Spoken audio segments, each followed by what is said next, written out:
सांगलीमध्ये ठाकरेंची शिवसेना आणि काँग्रेसमधील वाद हा थेट टोकाला पोहोचल्याचं कळतंय, कारण मिरजमधील उद्धव ठाकरेंच्या सभेवर काँग्रेसनं बहिष्कार टाकण्याची शक्यता वर्तवली गेली आहे। सांगलीच्या जागेचा तिढा सुटलेला नसताना ठाकरेंची चंद्रहार पाटलांसाठी सभा आहे। सांगलीच्या जागेवरून मोठ्या प्रमाणात रस्सीखेच दिसते आणि या पार्श्वभूमीवरती सांगलीत ठाकरेंची शिवसेना आणि काँग्रेसमधील वाद टोकाला पोहोचल्याची प्रश्नचिन्ह कुठेतरी निर्माण झाले आहेत, कारण मिरजमधील उद्धव ठाकरेंच्या सभेवर काँग्रेस बहिष्कार टाकण्याची शक्यता वर्तवली गेली आहे।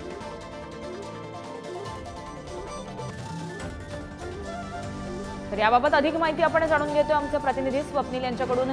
स्वप्नील, सांगलीच्या जागेवरून ठाकरेंची शिवसेना आणि काँग्रेसमधील जो वाद आहे तो कुठेतरी अधिक झालेला दिसून येतोय, त्यावरती अधिक चर्चा होताना दिसतेय, काय सांगाल?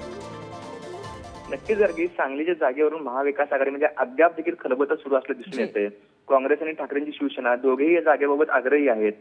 सांगलीतील जागा निश्चित झाली नसताना देखील उद्धव ठाकरे पैलवान चंद्रहार पाटील यांच्यासाठी मिरजमध्ये जनसंवाद सभा घेत आहेत। या सभेसाठी शरद पवारांचे राष्ट्रवादी आणि काँग्रेस या नेत्यांना निमंत्रण देखील देण्यात आले।